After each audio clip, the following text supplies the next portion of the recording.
Hello again, everybody, and welcome to another edition of the Green Bay Football Show, the Packers 2024 Draft Edition, with the Packers historian John Dodds and our producer Jason Ruck. I'm Tom Pippins, and John, you've done it again. Anytime we get to converse with the voice of the Green Bay Packers, Wayne Larrivee, it's not only fun, but the information just flows. Yeah, Wayne's the best. I had the opportunity to work with Wayne and Larry as their statistician from 2015 for 5 seasons through 2019. And Wayne is great. We asked him questions about the recent draft and really we asked him about Jordan Love's situation. Let's hear from Wayne right now. Kick it off. Well, the only thing better than Wayne Larrivee's ability, extraordinary ability behind a microphone, is his character. Wayne, we are so grateful to have you here as the voice of the Green Bay Packers. Thank you so much. Hey, great to be with you guys. Always a pleasure. Wayne, we want to start right in. I know these are kids, and I know that they haven't really smelled anything that comes close to game action, but did the Packers, Goody and company, accomplish what they wanted to in the 2024 draft? Yeah, Pip, for the most part, they were able to do that. And, you know, when you talk to some of the guys, the personnel people, the board did kind of go in their favor in that they had highly rated players at positions they needed when it was their turn to pick. So, the case of the offensive tackle, they liked Jordan Morgan. And so he was there in the first round. They really liked Edgerrin Cooper at linebacker. They feel he's an excellent, great athlete. Maybe some had him the top-rated linebacker in the draft, and obviously the Packers did as well. And then Javon Bullard in the second round as well at safety. These are positions, 3 positions, where the Packers needed help going into the draft, and they feel like they were able to accomplish that. When you've been around this game forever, is it time to say in Goody we trust? I mean, we can get into the 23 draft, but at this stage of the game, his judgment seems to be spot on along with his team when it comes to player evaluation and drafting. Well, they've certainly been on a hot streak the last couple of years. Now, we'll see how this draft pans out, and you never know at this stage. But I always say this about personnel people on draft day. You got to trust your personnel people. You know what I mean? We in the media kind of study this stuff for a couple of months or whatever, and some do it even more. But, you know, the teams themselves, they have so much more information than we have on these kids in the draft. So when it comes to the draft, until they hit the field in September, not May, not June at minicamp, not even training camp, till they really get into the NFL season in September, October, that's when you can really start to evaluate what kind of a draft that you had. And you really, for the most part, and everyone says this, and I do believe it, you really don't know how good a draft you had for about 2 or 3 years minimum. Yeah, a point well taken. I think, Wayne, the only guy I know who may approach your preparation and hard work is John Dodds. I know you want to weigh in and certainly talk to Wayne about the pack and the draft. No, thank you. Thanks, Wayne. I had the privilege of working with Wayne and Larry, being their statistician for 5 years. You can, as Yogi Berra said, you can learn a lot just by watching. And I did. So I always appreciate Wayne's take. Wayne, it seemed like me that the 24 draft was kind of unusual for the Packers because they had 11 picks, and most teams try to go for premium positions such as quarterback, wide receiver. They might go corner, offensive tackle, which the Packers did end up taking, and maybe an edge rusher, pass rushes at a premium. But it seemed like the Packers had to focus on positions that are probably less valued over the last few years, like running back and safety and middle linebacker. Those seem to be more plug and plays. And what was interesting is while other teams seem to pass on those players, the Packers got the number 1 shot at Edgerrin Cooper, the linebacker, number 1 at Lynch from USC, and some of the safeties. Can you talk about kind of, they had a different view of the draft after they took Morgan? I agree wholeheartedly in that, you know, you mentioned the premium positions. They weren't of high need for the Packers. Some of these other positions were, and I maintain that inside linebacker, or in the 4-3 defense now, the off-the-ball linebacker is becoming more and more a premium position, and the Packers felt they had to get someone in that premium position next to Quay Walker, and that's going to be Edgerrin Cooper if he pans out the way they hope he does. The running back situation, again, you're looking at two solid running backs ahead of Marshawn Lloyd, but this is a guy that a year from now, he may be in a prominent role. So he may be, the number one or number two running back on this team in a year or two. The safety position was one that they desperately needed somebody to come in. They're remaking the safety position completely at Green Bay, and they were really happy to get Javon Bullard. Now, Bullard lists at 5'10", 196, but watching him, when you see him in person, and the defense coordinator, Jeff Hafley, said this, and I agree wholeheartedly, because when I saw Bullard on the field that Friday afternoon of rookie minicamp 2 weeks ago, I said, wow, he's a lot bigger than, he seems to be bigger than his dimensions on paper would suggest. And Hafley said the same thing. He's a sturdy 5'10". He's probably in the 200, maybe 205 range. But a guy, they loved his versatility. They really did. And a lot of people were connecting Cooper Kupp, the Iowa cornerback / safety / slot player, to the Packers. And maybe he would have been there. Maybe the Packers would have taken him. But I know they liked Cooper's versatility. But with this kid here in Bullard, they feel like they get versatility as well at that safety position. It seemed like they had kind of one of the weaker safety rooms in the NFL out of the 32 teams last year. And when Jonathan Owens had really his best game was probably at Detroit. And you could just see that what if Green Bay had some good safety play, some elite safety playmaking play at Detroit on Thanksgiving. They did, and it was amazing. That's probably the best performance of the year at Detroit. But it seems like Goody went at it when kind of Ted Thompson used to do this, where and Ron Wolf did it in '99. I think your first year back, or first year in Green Bay, where they needed defensive backs. They drafted 3 of them. Ted Thompson needed running backs. He drafted 3 of them. They needed safeties. Goody now drafted 3 of them. Yeah, I saw Ted Thompson. I saw really Ron Wolf do that in 1999. Needed a couple of cornerbacks, drafted 3. The third one he drafted is the guy who panned out, Mike McKenzie. The other guy, well, they traded 1 to get him on Reed, so I guess that worked out.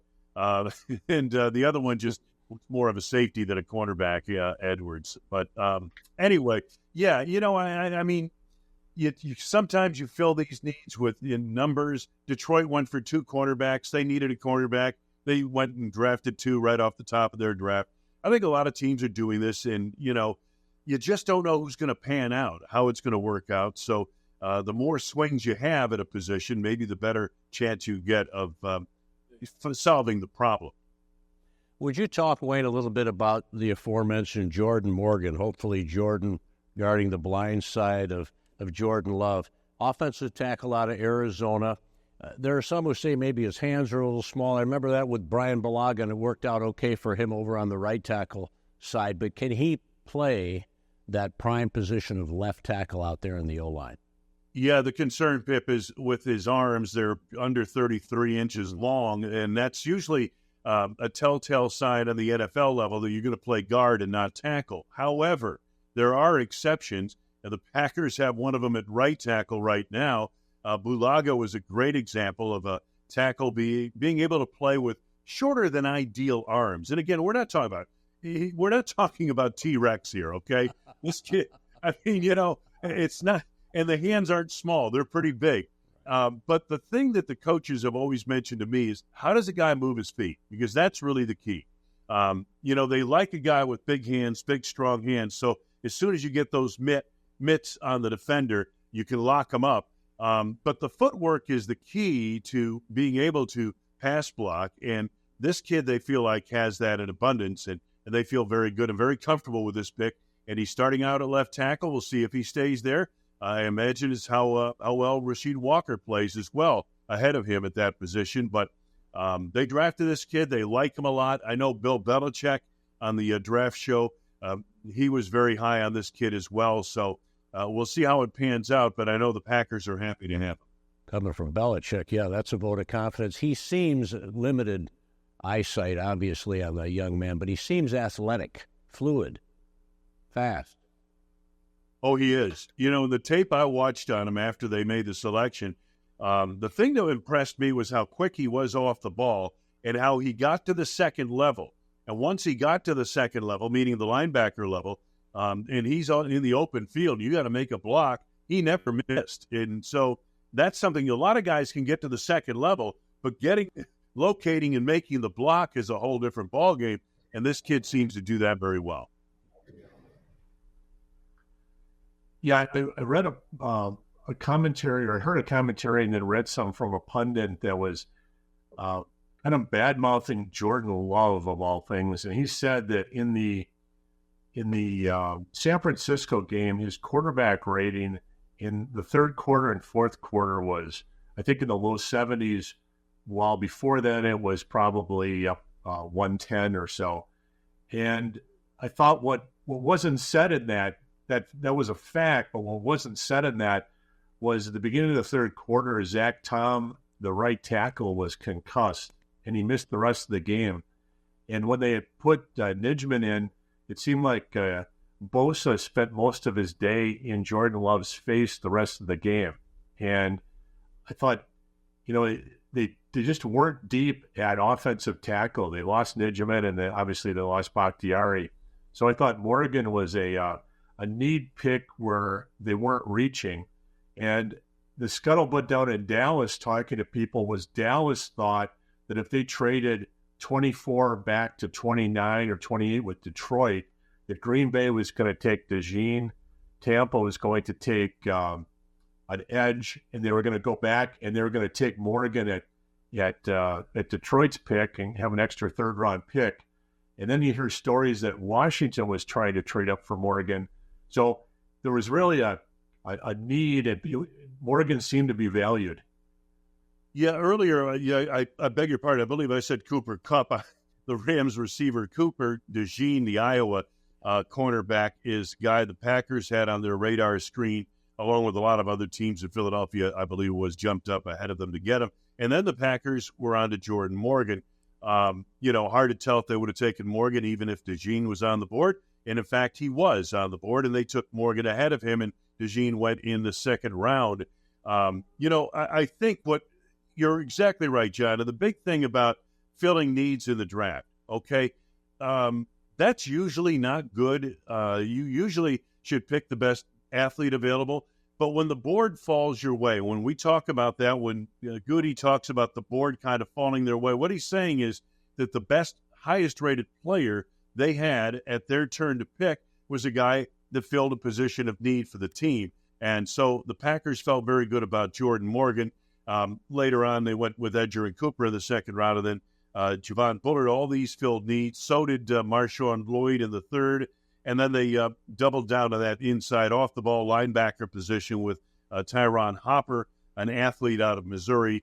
Again, they felt the board kind of went their way in that the higher-rated players at their chance to pick, at their turn to pick, were players that fit what they needed on their football team.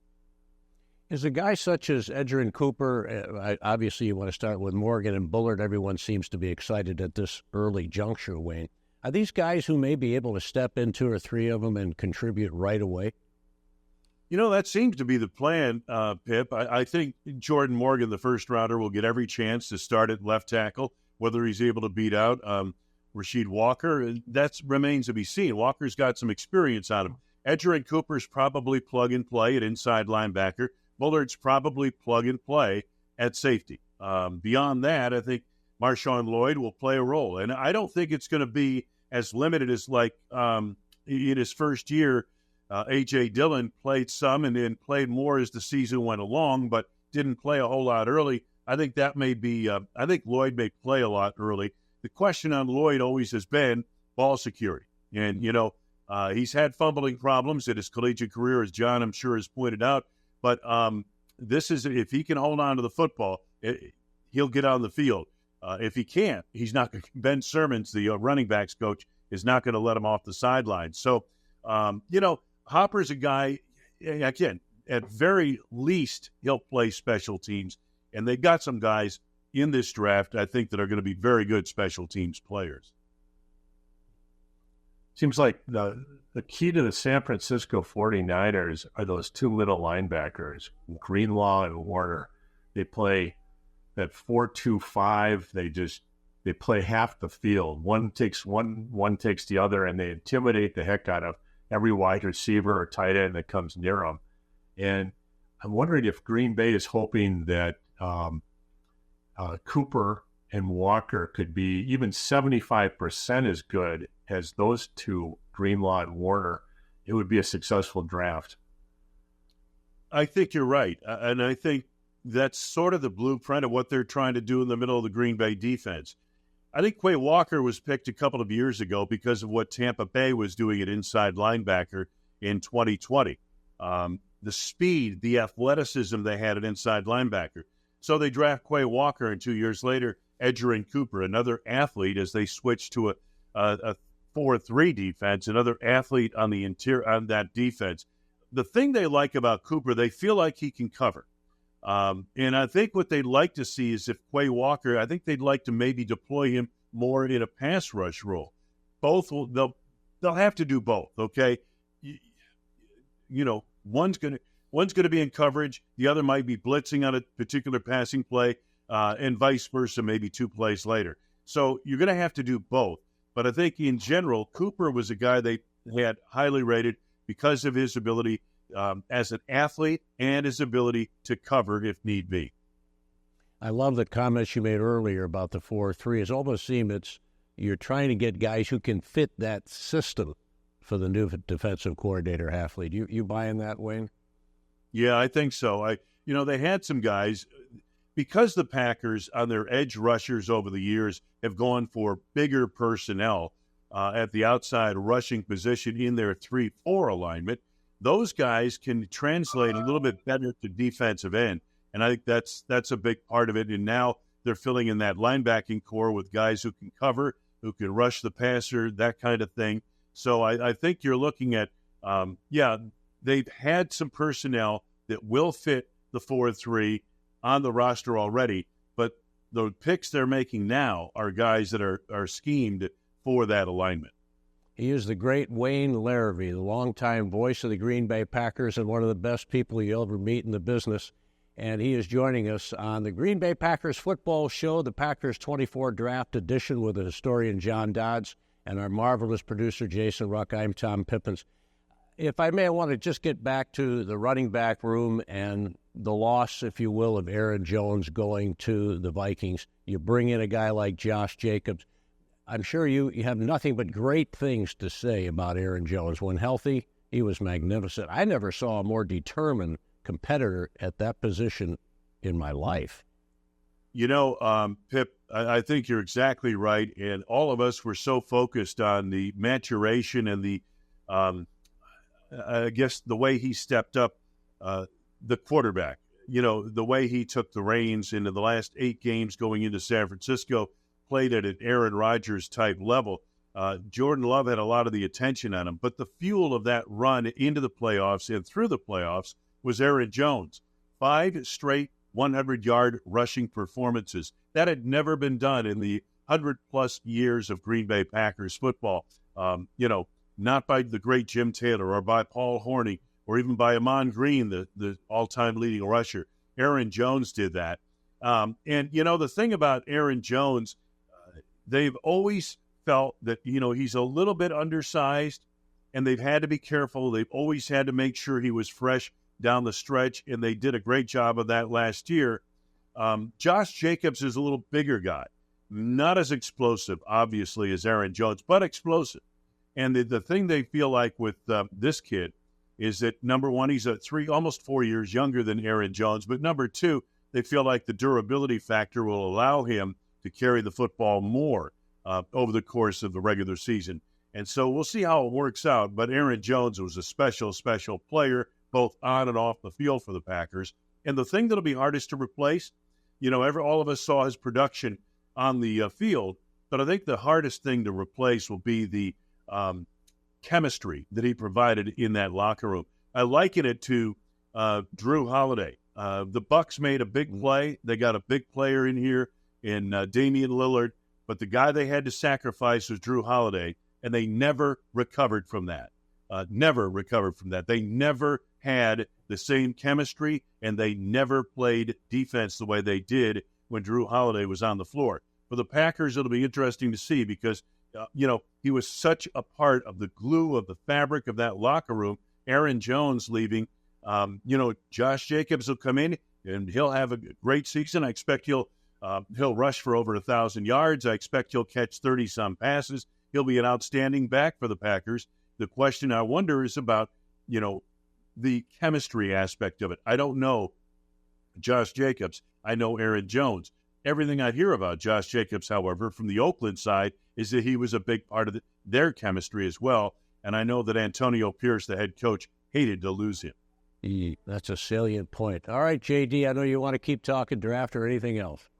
Kind of a young player who looked really good in the preseason was Emmanuel Wilson. He's got acceleration, but when he came back for the playoffs at the end of the year, he seemed to be running with more power and authority inside. He wasn't able to break one, but you could tell. I guess I'll step back and ask you, Wayne, do you think there's something there?